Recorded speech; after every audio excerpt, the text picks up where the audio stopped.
Honestly, guys, one of the most important things, like on a foundational level, right, is the ability to let go of anything. I'm talking about relationships, situations, right? Housing situations, the state you live in, your current lifestyle. Have the ability to drop it like that. Holding people back is their fear or their loss of validation. I could say fear of the unknown, but I think one level deeper is a loss of validation from other people, or they lose that winner effect, right? That feeling where it feels like you're winning, you're right. That same feeling comes when you're the smartest kid in the class, the most fit athlete on the team, the most virtuous of your group, whatever the fuck that means to you. The list goes on and on, right? In nerd culture, it's like who knows the most about lore, right? Or like worlds. Like every subgroup, every subculture, every environment, every workplace, every school has a hierarchy. Let's be honest here, right? And most people want to feel like they're winning within their selected environment. You often hear stories like, oh, like I lost it all and I'm confident I could build it back up again. That's what you want to aim for, right? I think one of the biggest things, real talk, while holding people back is that loss of validation, right? Let's say, for example, right? Now, since I do inbound sales right now as a primary job, let's say you're a sales rep, right? Let's say you're top of the leaderboard, right? And you're killing it. You absolutely love it. And let's say someone offers you a promotion, right, to maybe a team lead, right? That's my current position. And it scares the hell out of you, right? Because what happens is now you're faced with the reality of starting being a beginner at something, being new at something, having that imposter syndrome, giving up all that validation and dopamine on a daily basis of being the best, right, in your chosen field or your environment or your current hierarchy to go to a new one where you start again at the bottom.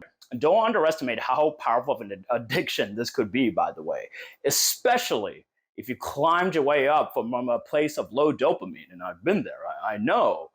And you get to a place you're getting dopamine on a daily basis around you. Don't underestimate the subconscious patterns you'll take on so you don't lose that release, right? Well, not the release, but you don't lose that inflow, right, of dopamine. I think imposter syndrome is a very healthy thing, guys. It shows that you're self-aware and you know that you're a beginner. If I had a, if I had a rep who had like no imposter syndrome, like that's a fucking red flag. Okay, I might be dealing with a sociopath. But jokes aside, this really became apparent to me in the last like 2 to 3 years. Right, moving out of California scared the hell out of me. It scared the hell out of me. I had an incredible living situation, big 2-story house. Great lease owner. Shout out to Nico.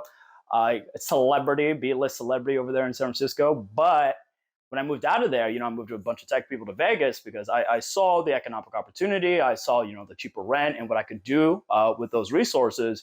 So I moved to Vegas. It allowed me to pay for my tuition, right? Rent being so cheap at the time. This is before all the LA people moved, right? And with rent being so cheap, I was able to pay off school. And then I got a job remotely over in Austin, right? This is my entry-level sales job because, I'm like, oh, okay, I'll learn sales, leverage that skill set for, the rest of my life. It's essential. I get the job remotely. I'm like, okay, I'm going to take another leap of faith and and drive right all the way to Austin, Texas, and split an apartment with someone I never met before because its office was a 10-minute drive away, right? And I knew I had to be in person, right, to learn, sales the best way from multiple perspectives, right? Working remote just wasn't going to cut it. So I take the leap of faith. I find a roommate. I give my tech friends, 2 months notice. I literally, I literally took my whole room and I put it in my car, right? And I drive the weekend, had stopped by at two great places, made it there. I'm still on the remote position and they offer me an in-person office position. I just drove an entire weekend, packed my entire room in a car for this moment, right? And it scared the hell out of me because I finally got used to my remote workflow, and I'm like, oh god, change. Keep in mind, I just logically said like I wanted to move to Austin to learn sales, but like the fucking fear it set in, right? Because it's like, what if I look stupid on the phone? Like, what if I can't hang, right? Like, what if I fail or look dumb? Logically, I'm like, okay, I moved here to do this, so I should do this. So I felt the fear and I did it anyway. I do that, get near 40% conversion. My first month, I kind of got fat in the process, but you do what you got to do. So what I did here, and this is very, very important, guys. I took a step back and I looked at my emotions, right? What I was feeling and my logic. This is an essential fucking skill to have, okay? You never want to make big life decisions, right? Or honestly, in my opinion, I know some of you are going to disagree. You don't want to make big decisions in general using emotion. I regret it almost every single time, right? So you separate the logic from emotion. And I'm like, okay, I logically came here to do this.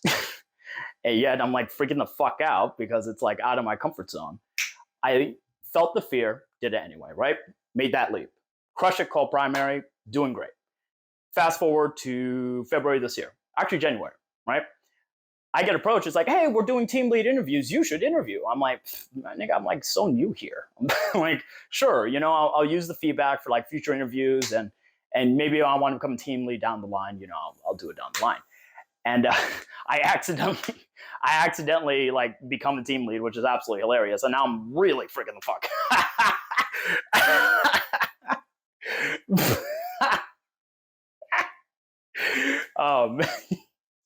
So I become a team lead. It goes great. It goes really, really great. And a couple months in, me and my manager were offered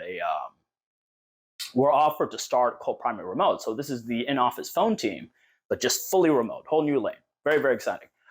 And then, you know, I try to get, you know, people to jump over. And then this lesson really cemented when I saw the same process in other people. I've done it multiple times, like I just told you guys, right? Like moved from San Francisco to Vegas to Austin, the sales journey and all that. Wow, a lot has happened in a year. But once I saw it in other people and I saw that same fear, then the lesson became real. I feel like people say shit, but they don't actually mean it, right? It's like, you know, I want to get fit. And then you're like, oh, hey, you know, I'm going to the gym, I'm tracking my food, da, da, da. And then people be like looking at you funny. It's like, I thought you wanted to get fit. Like you'll find that people just say shit, but they don't actually mean it. And then once they see you're actually about it, it's like you're breaking like some kind of unspoken social rule, you know? And you're like, come on, guys, get it fucking together. All right.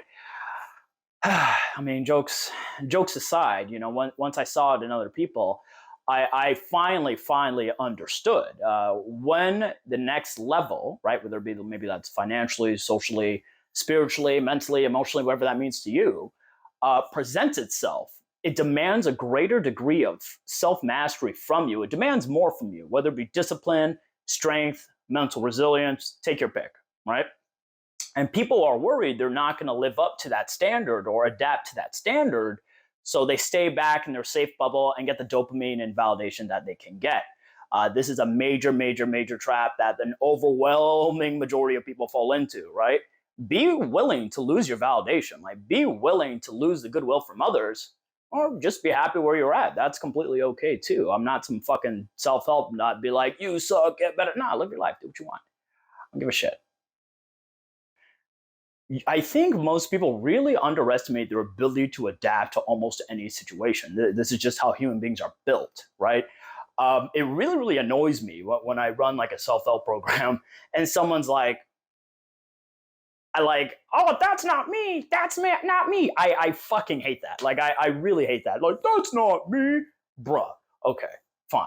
Did you think you would turn out the way you were at 10, at 5 years old? At 10 years old, did you think you would turn out the way you were at 16? At 16, did you think you would turn out the way in your early 20s? So on and so forth. This whole, like, that's not me, be yourself shit is so goofy because it's not even fucking true. You changed so much throughout your life. And that's normal. Sure, maybe you have the same core personality tenets, but be honest with me. Are you the same exact person as you were as a kid? Like, come on, get the fuck out of here. I'm so tired. I'm like so tired of that shit. But a lot of you are living a delusion, like you are. I don't know why I'm like this today. I'm just looking at the camera and fucking laughing. Oh God. But you are. You are, right? So if you're not willing to start from the bottom and learn a new skill and lose that validation, lose that dopamine, if you're not willing to walk away from a relationship or situationship, right, that doesn't serve you, it's just a waste of time and energy, walk away. and then be open to finding a new one. Be willing to clear the board at any moment's notice. There was a line in this book I really, really love. It's called Way of the Superior Man by David D. I'm going to say David D. I can't pronounce the last name. Incredible book. Honestly, it's hot for a reread. I read it like once every couple of years. I probably will reread it again this month, to be honest. Shout out to audiobooks. But one of my favorite lines in that book is, right, the highest, I forgot what it was. It was the highest magnitude of a man, or the highest standard or ideal of a man is to love fully, but be willing to walk away at a moment's notice, right? And you need to be willing to do that with every single one of your situations, and take the skill set from those situations to build better situations, right? And then once those crumble, take the skill sets you learn from there and build something better, and build something better, and build something better, and build something better. It never stops. That could be a whole video in itself. But remember, it never stops. So be willing to walk away at a moment's notice and rebuild, because life's going to do it for you.